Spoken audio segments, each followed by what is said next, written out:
Muito boa noite, sejam bem-vindos ao Festival Literatura em Viagem, organizado pela Câmara de Matosinhos. Encontramos-nos desta forma virtual, mas levados pelo mesmo espírito deste evento que ano após ano nos junta em Matosinhos. Nesta primeira sessão temos hoje connosco a escritora Luísa Costa Gomes, a quem agradeço desde já esta participação e também este nosso reencontro. Para quem nos acompanha através destes meios digitais, devo dizer que está a decorrer um passatempo durante esta sessão. Para quem participa para quem nos vê a partir de Portugal, está a decorrer este passatempo que tem como prémio livros, claro, não poderia ser outro o prémio. Só terão de responder a uma pergunta, serão selecionadas as duas primeiras respostas corretas e a participação é feita através do link do descritivo deste vídeo no Facebook e no final da sessão anunciaremos os vencedores. A Luísa Costa Gomes está a celebrar 40 anos de carreira literária e sempre cheia de vontade de fazer coisas novas e sobre isso também iremos falar hoje nesta sessão. Tem um novo livro acabado de chegar às livrarias, tenho aqui comigo, chama-se Afastar-se, é um livro de contos sobre água, também vamos querer saber mais sobre ele. A Luísa Costa Gomes, além de contista, é também romancista, dramaturga, argumentista, cronista, tradutora, é assim que se apresenta e deveria também, se calhar, acrescentar pintora, recentemente editora e também autora de podcast. São as tais coisas novas que gosta sempre de fazer, Luísa. Um escritor vive, é suposto hoje falarmos sobre, esta ser uma entrevista de vida, digamos assim, e é precisamente sobre essa vida que eu quero falar, até porque essa vida deu uma volta certamente de 360 graus, como nos aconteceu a todos nós neste último ano, e queria-lhe começar por perguntar como é que a sua vida mudou neste último ano, sobretudo de pandemia. Temos a ideia de que um escritor gosta do isolamento, deste confinamento, a palavra que tanto repetimos nos últimos tempos. Mudou os seus hábitos neste último ano? Teve mais tempo para escrever? Olá, Maria João, boa noite a todos. Queria, em primeiro lugar, agradecer o ter-se lembrado que já escrevo há 40 anos e este ano, não sei se é este ano, penso que sim, que é este ano que se celebram as minhas bodas de qualquer coisa com esta vida. Se mudou alguma coisa, eu não sei muito bem, eu penso que em termos práticos e de rotinas, a única coisa que eu vejo que mudou foi que eu trabalhei muitíssimo mais, com muito mais tempo e muito mais capacidade de concentração. Foi um momento para mim de balanço das coisas que tinha feito, porque normalmente não tenho tempo para fazer balanços, porque estou no balanço, estou permanentemente a fazer coisas. E, portanto, foi desde 2019, julho de 2019, a altura em que editei o primeiro livro da minha editora das minhas coisas, que é uma editora com características muito especiais, que em 2019 também recomecei a pintar e a sério, portanto foi um momento de balanço de conseguir fazer também o meu site, refazer o meu site, aprender a trabalhar no meu site, que é uma coisa de que eu me orgulho de uma maneira, enfim, que me dá realmente imensa verdade, de conseguir ser eu, autonomamente, não só a fazer as minhas coisas, como ainda conseguir divulgá-las para os poucos que se interessam. Não me interessa muito se é uma massa ou se é gente pouca e boa e escolhida. E do que é que tem saudades do tempo antes da pandemia? O que é que sente falta de... Verdadeiramente, e para ser completamente honesta, a única coisa que realmente me faz imensa falta é a minha neta. Faz-me imensa falta a nossa grande intimidade, a nossa grande espontaneidade, os dias e noites que passávamos a pintar as duas, a conversar, quando ela estava a crescer, mas mesmo assim sinto-me extraordinariamente grata por isto ter acontecido quando ela já tinha quase 4 anos. E de eu ter podido estar com ela e ter uma relação muito, muito próxima e sem preocupações, despreocupada, não é? Normal com ela quando ela estava a crescer. Porque de resto os filhos estão criados, enfim, as gerações anteriores infelizmente já se foram, ou enfim, ou estão em adiantado estado de, enfim, da ausência, e portanto, pelo contrário, quer dizer, aquilo que eu fiz foi trabalhar, trabalhar, trabalhar.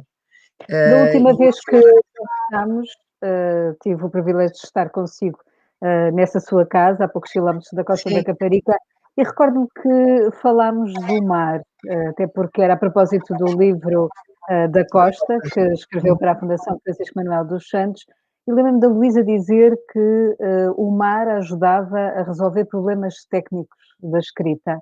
A escrita não se faz só em frente ao computador. A escrita também se faz na cabeça nesses outros momentos para si?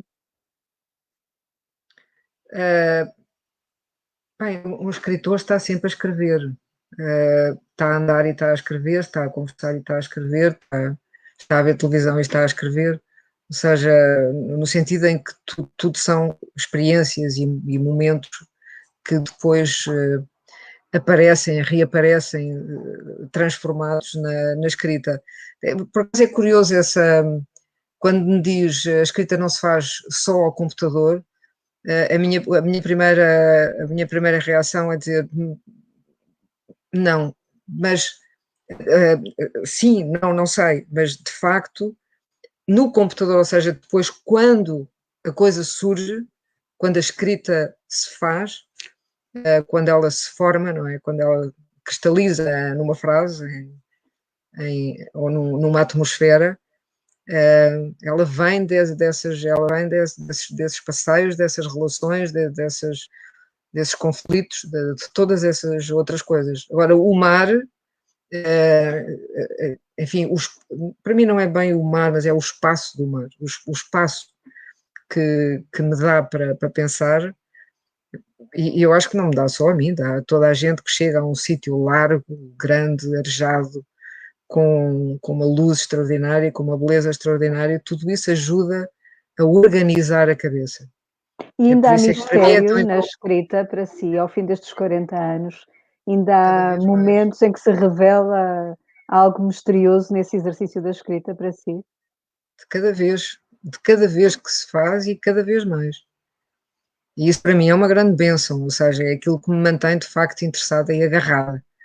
É que quando começo uma coisa nunca sei o que é que vai sair, e as coisas que saem, curiosamente para mim, não é curiosamente, enfim, até logicamente para mim são cada vez mais minhas e cada vez mais estranhas. Há algo Uma a mim. realidade interna. É, completamente. E há neste livro, sobretudo, uma grande libertação em relação a todas as ideias feitas que eu própria tinha sobre literatura, o que é que se deve fazer, o que é bom, o que é mau. E isso é uma grande conquista da velhice, acho eu. Essa tolerância maior para com zonas de nós próprios que, enfim, com as quais até nem concordamos muito ou não aceitamos. Não é? Sou capaz de dizer, por exemplo, que nesse livro de contos, tenho um poema, que esse poema, segundo a minha própria opinião, é um péssimo poema. E esse péssimo poema não me inibe de o publicar, porque diz uma experiência que para mim foi importante. A forma não é a melhor possível, porque não sou poeta, mas esse livro faz parte esse poema faz parte dessa experiência que é esse livro. É o final desse livro. Mergulhemos precisamente neste livro de contos. Há uma frase que eu sublinhei em que diz, num dos contos, que não há pior para um escritor do que uma história já contada. Uhum. Neste livro, no entanto, há algumas histórias que a Luísa vai buscar que têm tudo de realidade. às quais também depois a Luísa lhes dá outra dimensão. Portanto, reconta, algumas dessas histórias à sua, maneira. Elas não são assim tantas como isso. Assim que eu lembro quer dizer, tenho obviamente uma que é praticamente prospectivamente autobiográfica, que é aquela que se passa nas Caraíbas, com a minha busca pela Regina Olsen, não é? A eterna namorada do Kierkegaard. Mas assim que sejam histórias já contadas, e eu digo isso a propósito dessa história das cinzas do Pirandello, que foi um conto que demorou, sei lá, um ano a escrever, mais de um ano talvez, e que incluiu uma investigação bastante, muito pouco deliberada. Eu não deliberei ir à Agrigento procurar verdade, ou investigar, ou pesquisar. Era uma coisa totalmente lateral e que se revelou absolutamente fundamental depois para o contar do conto, não é? E para a pesquisa do conto. Essa história tão pirandeliana, tão caricata, tão cómica à partida, que pesou sobre o conto de tal maneira que eu tive que fazer não só muita pesquisa, como deixar passar muito tempo para ver de que maneira é que aquela história fazia eco na minha vida. E depois São fez. 13 contos, são 13 contos. Esta ideia do número 13 já tinha surgido num outro livro seu, também de contos, os 13 contos de Sobressalto. Porquê este número 13, estes 13 contos? Não, a brincar com os primeiros 13, não é? E foi talvez a minha única cedência à efeméride dos 40 anos de alegre vida de escrita. Foi uma forma, enfim, terna e quase autorreferencial de encontrar uma ligação entre estes 13 contos e aqueles primeiros 13 contos, que eu, aliás, nunca mais voltei a ler e que foram, no fundo, o primeiro, enfim, os contos inaugurais, por assim dizer. Quando eu comecei a tentar experimentar o que era para mim um conto. E neste livro, curiosamente, os contos são todos muito diferentes. Do ponto de vista formal, tenho contos muito, enfim, formalmente clássicos, no sentido em que conto a história, e outros contos bastante aberrantes. Esta ideia do título, afastar-se, há também em alguns momentos dos contos esta ideia de nadar para fora, de nadar para o largo, de olharmos de uma perspectiva afastada. É daí que surge esta ideia do afastar-se? Quer-nos explicar também porque é que é a água que une estes contos, até porque por vezes a água é o mar que rodeia uma ilha, por vezes mergulhamos com os personagens mesmo no mar, boiamos, mas nem sempre a água é o elemento mais óbvio no conto. O Pirandello, por exemplo, não é spoiler alert, mas realmente não é nada que esteja à espera. No caso dessa história sobre o meu pai na guerra colonial, que é um duche, não é? Que é um duche bastante purificador e reparador. Enfim, depois haveria coisas, isto é obviamente interminável, poderia nunca acabar de contar histórias em que a água é esse elemento de ligação entre todas elas. Esse primeiro conto sobre o Byron, sobre o afastar, sobre o nadar para longe, é uma coisa que para mim muito, muito misteriosa, quer dizer, aquele impulso, aquele primeiro impulso de se atirar à água e de atravessar, por exemplo, um canal, ir nadando, nadando, nadando por ali fora, que era, no fundo, o tal instinto nadador do Byron. e desta rapariga que não é inventada, enfim, é uma história que eu ouvi em Palhasco, onde estava a fazer uma residência, e achei a história muito, é muito interessante porque é sobre a paixão, o talento, e é sobre a escrita, não é? É sobre a arte, é sobre muitas coisas, sobre a experiência artística, e de que maneira é que ela. É que as pessoas imaginam que afastar-se tem a ver com a pandemia e com o facto de se afastar dos outros. Realmente não tem nada a ver com isso, no sentido em que não é de todo. Enfim, contextual, não é contextual, quer dizer, não tem a ver com aquilo que nós estamos a viver agora, tem a ver com esse impulso de de nadar para longe, de se afastar da margem, não é? E de que maneira é e que consequências é que isso pode ter. Apresentei a Luísa também como dramaturga e aquilo que eu lhe queria perguntar é como é que o teatro entrou na sua vida. Foi a peça Nunca Nada de Ninguém, foi o primeiro texto que escreveu. Como é que o teatro Não, entrou? o primeiro foi muito anterior, eu escrevo teatro desde cedíssimo. A minha primeira peça de teatro foi também uma encomenda de uma professora minha que era atriz e que dava aulas, enfim, no tempo em que se dava aulas de arte de dizer às meninas dos colégios, e a Manuela Machado encomendou-me uma peça para o Natal, porque nós tínhamos no colégio sempre uma peça de Natal. E eu escrevi uma peça baseada tinha 13 anos ou 14, e escrevi uma peça chamada O Louco, e que era baseada nas minhas leituras do Álvaro de Campos, portanto era uma coisa toda cheia de eias e oias e aquelas coisas do Álvaro de Campos, da Ode Marítima, da Ode Triunfal, sim. E que nunca chegou a ver o palco, infelizmente. Nunca chegou a ver o palco. Foi Luísa, uma grande perda. deixe-me perguntar-lhe como é que é essa experiência do teatro, de repente ver os seus textos no corpo, na voz de alguém, de um ator. Como é que é ver a cara das personagens? Como é que é esse lado do livro ou de um texto escrito ganhar forma? É muito estranho, sabe? Porque eu normalmente digo isto sotto voce, mas eu não gosto de teatro. Nem nunca jamais escreveria teatro se não me tivessem encomendado.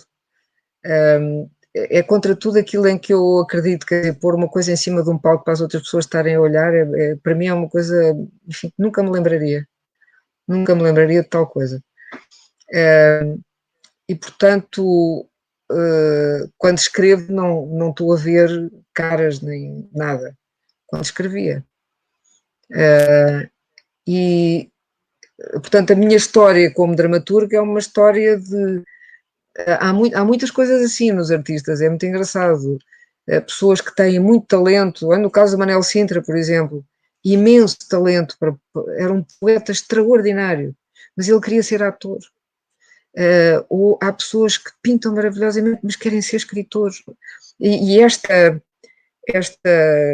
dualidade entre aquilo que nós nascemos para fazer, ou fazemos de uma forma quase espontânea e natural, e aquilo que nós achamos que devemos fazer, é uma coisa que nos pode enriquecer imenso. Enriquecer imenso. E, portanto, a minha história com o teatro é uma história sempre de um amor contrariado. Eu não tenho o mínimo interesse pelo teatro e o teatro gosta muito de mim. É o contrário da minha relação com a matemática. Eu adoro a matemática odeia-me. Mas, portanto, aquilo que eu sempre fiz, no fundo, foi ir sendo contrariada até perceber a coisa extraordinária que era o teatro.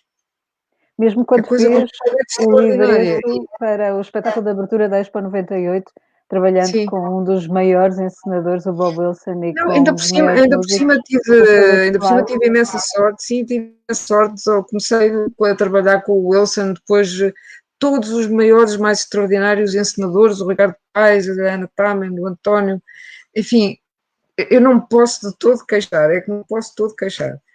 Aprendi um dia com o Nuno Carinhas, justamente no Céu Sacadura, estávamos e eu estava sempre muito desagradada com os atores porque não faziam nada, porque, ai, que horror, e não sei.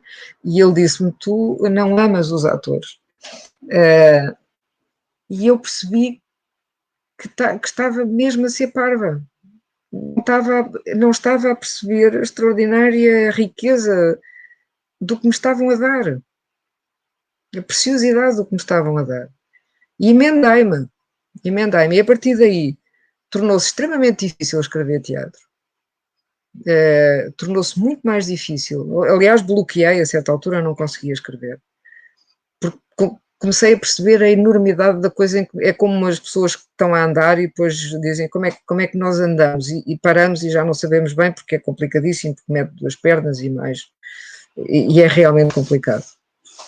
A sua exigência dificultou o seu trabalho? Sim, nessa altura comecei a perceber no que me tinha metido, quer dizer, e a perceber a magnitude da coisa, e a gostar, finalmente, e a gostar, quer dizer, e a perceber de facto, também fui aprendendo ao longo do tempo, não sou, fui aprendendo, não é? Portanto, à medida que ia aprendendo, ia gostando cada vez mais.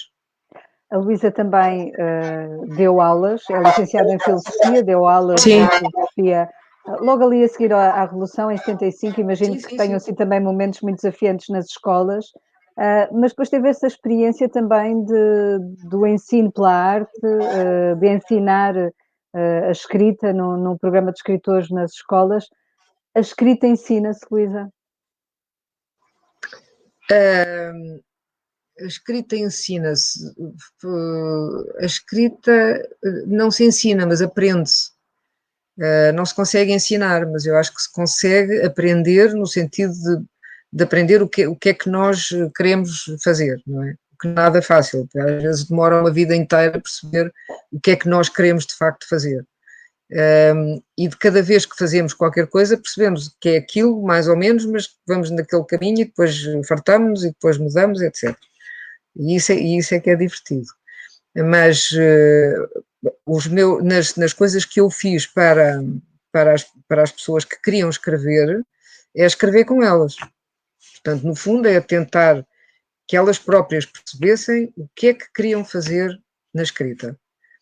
Porque encontrei tudo, encontrei gente muito talentosa que não conseguia alinhar duas frases, e gente sem talento nenhum e que conseguia escrever páginas e páginas de conversa de chacha que não interessava nada. Portanto, a cada uma eu propunha, e isso tirava-me imenso tempo de cabeça, foi por isso que eu deixei de fazer, porque ficava muito preocupada com os textos dos outros e a tentar fazer o meu melhor para tentar perceber como é que aquilo poderia tornar-se mais interessante, na minha perspectiva, obviamente.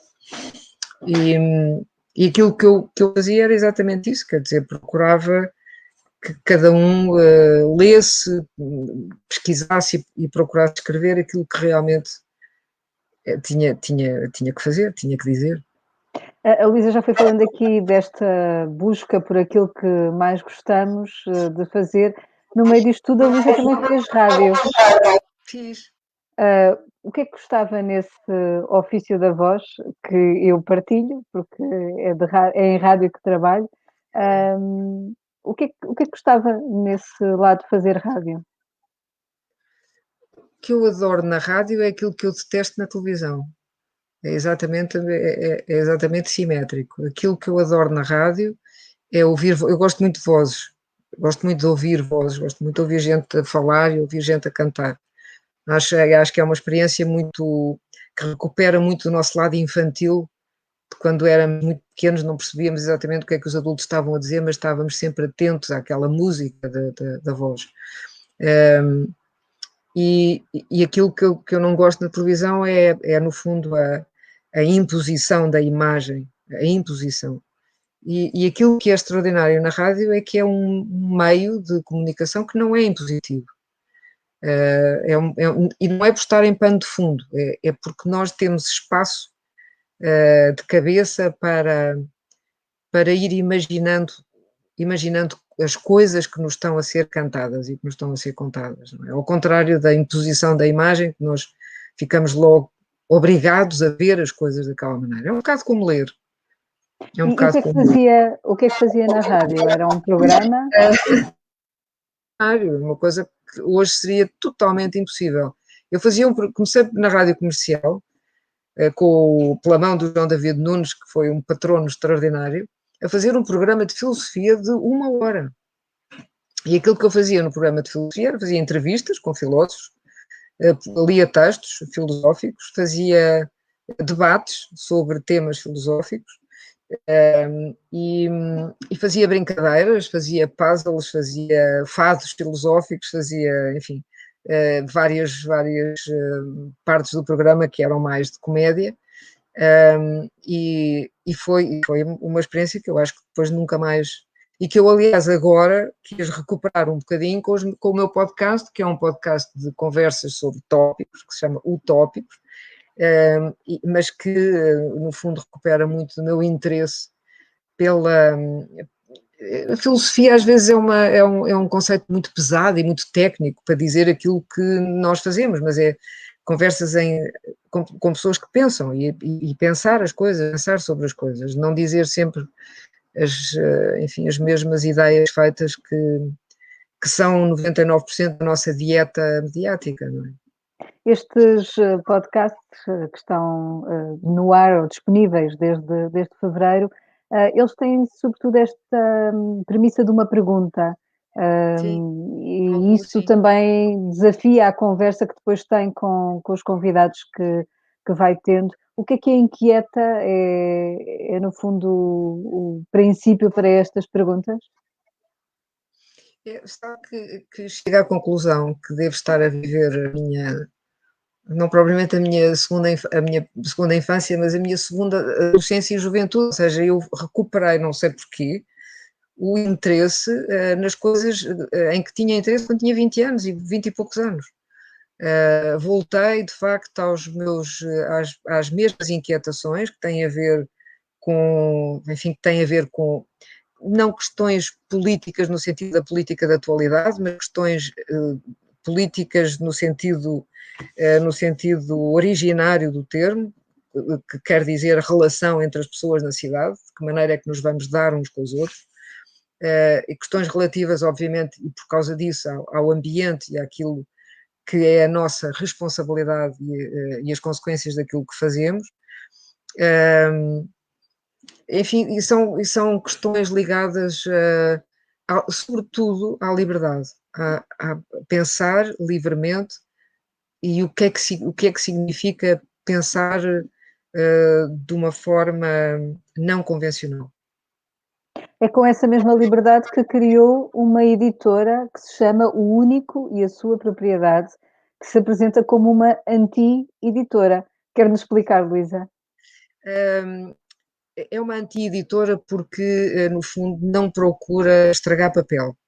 Aquilo que eu, no fundo, aquilo que é a editora, não tem mistério nenhum, e penso e espero que as editoras, muitas, sigam o exemplo de fazer a maior parte da sua produção em print on demand, portanto, os livros estão digitalizados, são feitos, ficam, por enquanto, enfim, naquele horror daquele monopólio que é a Amazon, mas é de facto o único sítio que permite preços muito baixos de produção. Portanto, o livro fica lá, quem quer vai lá e imprime o livro. Portanto, aquilo que eu faço edições de uma série de coisas que eu fiz para trás e que ficaram por publicar, que são sobretudo peças de teatro, dramaturgias, crónicas, etc., traduções e por aí fora. E aquilo que eu faço uma pequena edição de 10 exemplares, faço capas e pinto-as à mão e depois normalmente dou aos meus amigos. E, O portanto, é lado da por isso que é uma pintura, anti-editora, não é por ali que vou fazer fortuna de todo. mas as capas então, as capas dos livros são a sua obra de arte, a sua pintura. A pintura vem também desse regresso à juventude de que estava a falar. Sim, sim. Comecei a pintar muito cedo, muito cedo. muito cedo, 14, 15. E aí aprendi desenho e fiz, enfim, todo aquele martírio de aprender o desenho à vista, etc. E acho que na altura realmente eu fiz bem, porque eu tive aulas de desenho, enfim, no colégio, como toda a gente, e estava convencidíssima que era uma nódoa. Continua a ser uma nódoa no sentido em que eu não desenho bem, ou seja, não faço desenho realista, não é? Porque acho uma coisa extraordinariamente aborrecida e muito trabalhosa, diga-se a propósito. Mas, e depois comecei a pintar bastante, hoje por volta dos 30, mas atingia muito rapidamente o meu nível de incompetência, o meu nível de competência, o nível máximo de competência era baixinho. Portanto, isso desencorajava-me bastante. E agora não sei porquê, a coisa está a correr bem, não sou tão extraordinariamente crítica, pelo contrário, é uma atividade que me dá um prazer extraordinário, que me, que me leva para zonas, enfim, da minha cabeça que não estavam muito exercitadas. E tenho aprendido imenso nestes 2 últimos anos. E, sobretudo, acho que a editora permite essa ligação entre a parte propriamente literária e a parte gráfica, não é? Ou pictórica. Mas lembro-me que quando comecei a publicar, a minha primeira tentativa de publicação foram justamente poemas, que se chamava Uma Dúzia deles.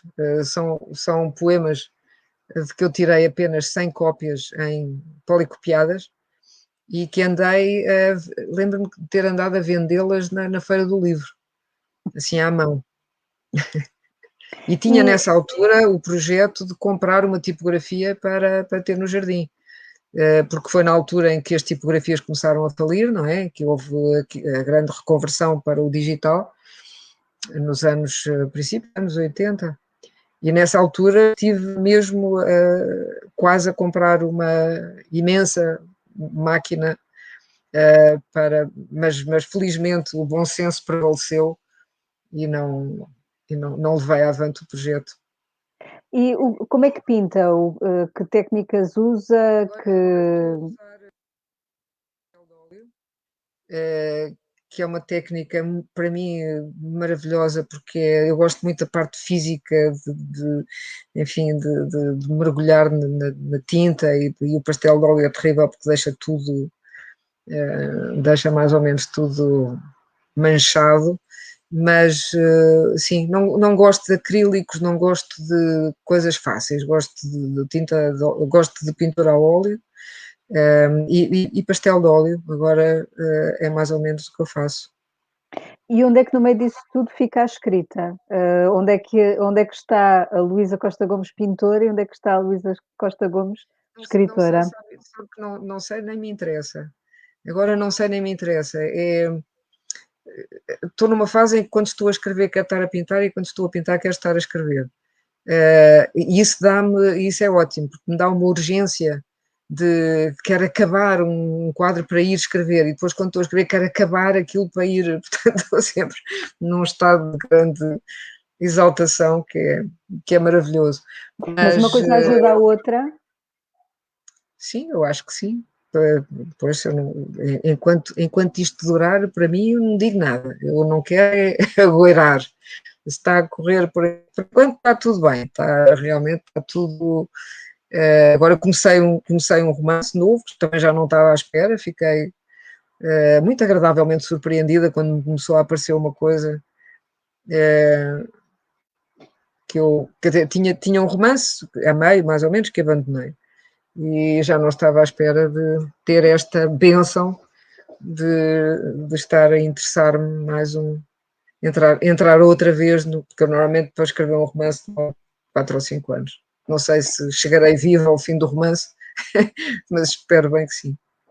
Justamente o último foi publicado há 3 anos, o Já não último sei. romance, o A Soror Florinhas de saiu. Soror. não sei, 2000, não, mas foi antes da pandemia, portanto foi em 2018, acho eu. E porquê 2018. exatamente, e porquê que a escrita do romance é tão mais intermitente na sua vida? É uma razão pragmática, porque eu trabalho no teatro e quando o teatro está aberto, eu em princípio estou a trabalhar no teatro. O que é também é um grande privilégio, não é? Eu cheguei a fazer, eu penso que em 2000, não sei se foi em 2018 ou 2000, fiz aí 5 dramaturgias e escrevi uma das peças, já nem me lembro, porque depois realmente se não paro, não consigo lembrar-me, não é? Já das coisas que fiz para trás, e por isso este tempo de paragem permitiu-me fazer um bocado, recuperar uma série de coisas que eu já nem me lembrava que tinha feito. Temos uma pergunta da Margarida Dias, ela diz: "Boa noite, Luísa. Queria perguntar qual é o principal desafio da escrita para crianças ou para jovens?" A Luísa tem 3 livros para crianças? Não, eu tenho todos os livros para crianças. Todos os meus livros são para crianças. Não quer dizer que elas percebam tudo o que lá está, mas eu também não percebo tudo o que lá está. O desafio para crianças, para mim, não há. É muito engraçado, porque eu acho que quando eu escrevo, é sempre para crianças. Podem não ser crianças pequenas, podem ser crianças grandes, podem ser crianças velhas, como é o meu caso. Mas aquilo que eu pretendo recuperar na escrita, aquilo que eu pretendo capturar na escrita é o espírito infantil. É o espírito de deslumbramento, de descoberta, de, de não crítica, não é crítica, é judgmental, de permanentemente fazer juízos de valor sobre as coisas, moralistas, e isto não se pode, e aquilo não se pode, e que horror, e os que horrores. Portanto, isso desaparece. E ter a consciência limpa e clara e os olhos todos abertos, como se estivesse a ver as coisas pela primeira vez. Em todos os livros é isso. Isso é o espírito enfim, de descoberta artística. De outra maneira não se consegue. E isso para mim é uma criança. O jovem já não digo nada, o jovem já é outra conversa completamente diferente. Mas as crianças pequenas, quando elas começam a filosofar e a fazer perguntas e a ver as coisas como elas são, a minha neta deu uma frase completamente extraordinária um dia destes, que eu vou usar, obviamente, no meu romance, que é: tenho a cabeça cheia de pensamentos até à boca. É uma coisa maravilhosa, ter a cabeça cheia de pensamentos até à boca. Quer dizer que aquela cabeça está agitada, viva. É ao contrário da grande maioria dos adultos, que são os grandes chatos, não é verdade? A Luísa ainda se lembra de quando começou a escrever, teria quê, 10 anos quando começou a escrever? Sim, sim, comecei a escrever aos 10 anos.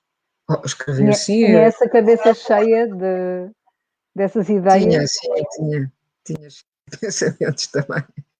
Nem todos muito, muitos jubilosos, mas sim, tinha. Não, eu comecei a E escrever por uma questão de luto, não é? Porque o meu avô morreu, era o meu grande herói, o meu grande companheiro, e morreu, e eu comecei a escrever sonetos porque tinha pena dele ter morrido, pronto, foi por isso. Luísa, como é que são os seus hábitos de leitura? Onde é que entra neste ritmo entre teatro, pintura, podcast, onde é que entra o tempo de leitura? Cada vez menos, cada vez leio menos, cada vez me interesso menos. Eu lembro-me de ouvir escritores velhos quando eu era nova a dizer: eu já não leio nada de novo, eu agora só releio. Pois eu também eu achava horrível, achava que era uma coisa de velho, caturra. Agora também estou assim. Cada vez leio menos coisas novas, leio as coisas que leio são coisas pragmáticas para aquilo que eu estou a fazer e preciso de saber. Assim, a leitura recreativa, muito pouco. Agora recomecei a ler um livro que li quando era miúda e que já não me lembro de nada, que é uma coisa do Philip Dick que se chama O Bic, e que é realmente um livro extraordinariamente bem escrito. Eu tenho um grande preconceito contra a ficção científica, por isso é que me remeti a ler ficção científica, e é um livro muito, muito interessante. Mas tempo de leitura cada vez menos. Cada vez Temos menos. uma outra pergunta da Lumar Carvalho. Ela escreve: dá voz ao nada, ao mínimo, ao pequeno, porque se sente atraída. Quer dizer, porque para o grande está à fila, não é? Para falar do grande há fila, e eu detesto filas. Detesto estar à espera na fila do correio e na fila das finanças. De maneira que quando vejo uma fila, vou logo para o sítio onde não há fila. E realmente para falar do pequeno e daquilo de que ninguém fala, há pouca gente e, portanto, enfim. Esta escrita, a escrita do romance, ele está ainda numa fase muito inicial. A Luísa é daquelas pessoas que gosta de falar do que está a escrever ou prefere. Sim, tudo. Não tenho nada dessas coisas. Gosto imenso de falar com toda a gente sobre tudo. O romance está a ser delicioso. É mais uma daquelas coisas. É uma espécie de sequência do Cláudio Constantino. Uhum. Portanto, e é de ficção científica, supostamente. Chama-se Ela, por enquanto, e, no fundo é uma história em que eu gostaria de tratar todas aquelas zonas de paradoxo que não tratei no Cláudio Constantino e que têm a ver, sobretudo, com a vida moral e com a política. Com as questões políticas paradoxais da democracia, portanto estou a voltar ao paradoxo, embora este livro não seja só paradoxo, o outro também não era, mas no fundo é um livro de comédia sobre como viver, se quiser. A questão de nos rirmos, a questão da comédia é uma das formas inteligentes, muitas das vezes, de encararmos as coisas. Esse lado de comédia, o que é que significa para si, Luísa? Eu teria dificuldade em não responder, significa tudo. Para mim, o riso e o irrisório é o eixo da vida. É mesmo o eixo da vida. Não é o rir é o remédio para tudo, não. A maneira humorística de olhar para a realidade, penso que a minha, é o meu eixo. Não, e não é porque não tomo as coisas a sério, pelo contrário, é porque tomo as coisas a sério. E neste romance, tem já a noção de como ele irá terminar ou ele vai Nada. acontecendo enquanto vai Não escrevendo? faço ideia nenhuma, não faço ideia nenhuma. Vou descobrindo à medida que vou fazendo e refazendo e repensando e procurando. Não tenho, é uma massa, vai-se amassando.